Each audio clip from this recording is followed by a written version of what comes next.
Bukod sa Amerika, malaki rin ang direktang epekto ng magiging resulta ng US presidential elections dito sa Pilipinas. May pa-watch party pa nga kanina ang US Embassy. Nasa frontline ng balitang yan, si Camille Samonte.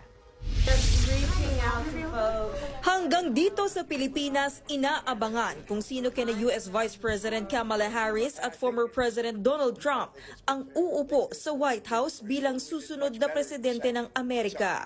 Kaya sa Makati, isang election watch party pa ang inorganisa ng US Embassy. Base sa unang buhos ng mga boto, malaki ang tsansang makabalik sa pwesto si Trump. Pero ayon kay US Ambassador Mary Kay Carlson, wala namang magbabago sa relasyon ng Pilipinas at Amerika kahit bumalik sa White House si Trump na manok ng Republicans. I am extremely confident that U.S.-Philippine relations will remain steadfast friends and ironclad allies, as well as partners in prosperity, no matter who wins the election in the United States today. Itinuturing ng Amerika ang Pilipinas bilang strategic partner. May umiiral tayong mga kasunduan gaya ng Mutual Defense Treaty at Visiting Forces Agreement. Kaya pagtitiyak ni Ambassador Carlson, mananatiling committed ang Washington sa mga kasunduang yan.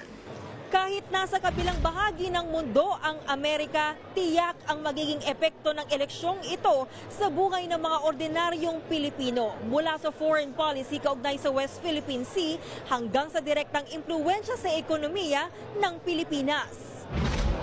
Ayon kay Political Science Professor Julio Tejanqui, malaki ang pagkakaiba sa estilo ng pamumuno ni Harris at Trump.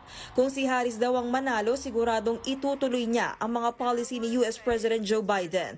Pero kung si Trump naman ang mananalo, mas magiging mahigpit daw siya sa issue ng immigration.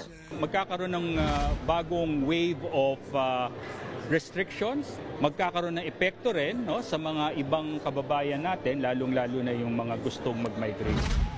Pagdating naman daw sa isyu ng security at defense, posibleng makinabang sa mga ayuda sa militar ang Pilipinas sino man ang manalo. Lalo't gaya natin, karibal din ng Amerika ang China. At ayaw din nilang maging dominante ang China sa South China Sea. Nagbabalita mula sa Frontline, Camille Samonte, News 5.